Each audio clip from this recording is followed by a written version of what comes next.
Bismillahirrahmanirrahim. Assalamualaikum warahmatullahi wabarakatuh.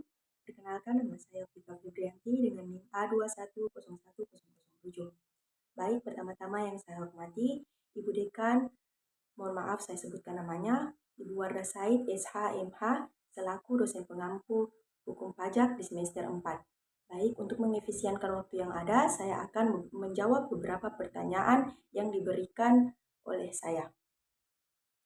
Baik, pertanyaan yang pertama, jelaskan apa alasan negara memungut pajak kepada rakyatnya.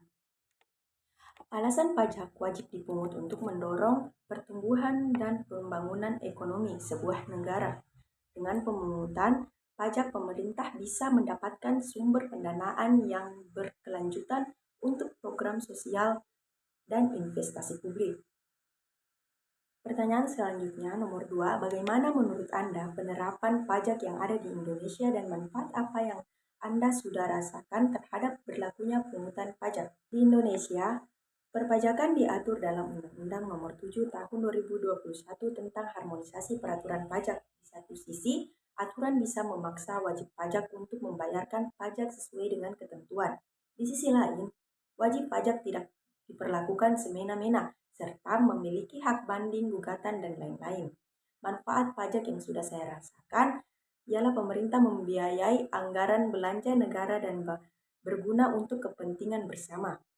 Dan juga sudah membuat daerah menjadi lebih baik dari sebelumnya dan juga membuat daerah menjadi maju dan berkembang.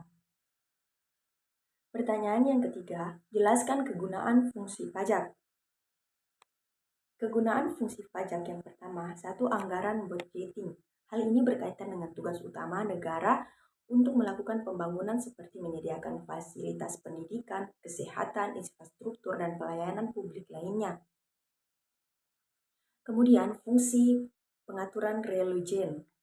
Pajak memiliki fungsi untuk mengatur segala pertumbuhan ekonomi melalui kebijaksanaan pajak. Fungsi pajak sebagai pengatur bisa digunakan sebagai alat untuk mencapai tujuan.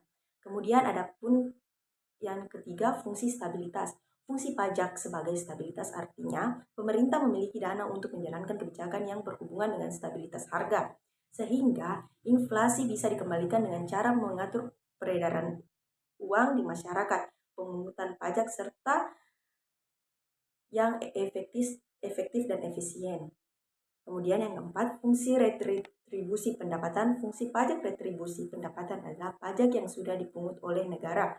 Nantinya akan digunakan untuk membiayai semua kepentingan umum.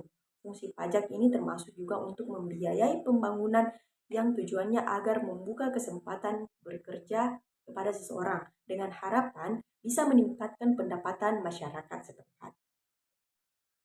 Pertanyaan berikutnya, jelaskan apa yang dimaksud dengan surat ketetapan kurang pajak dan surat ketetapan pajak nihil.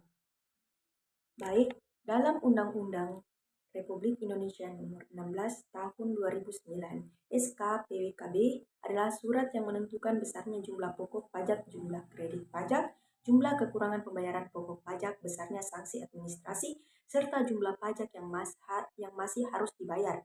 Jenis surat ketetapan pajak ini diterbitkan dalam jangka waktu 5 tahun setelah saat terutangnya pajak atau berakhirnya masa pajak.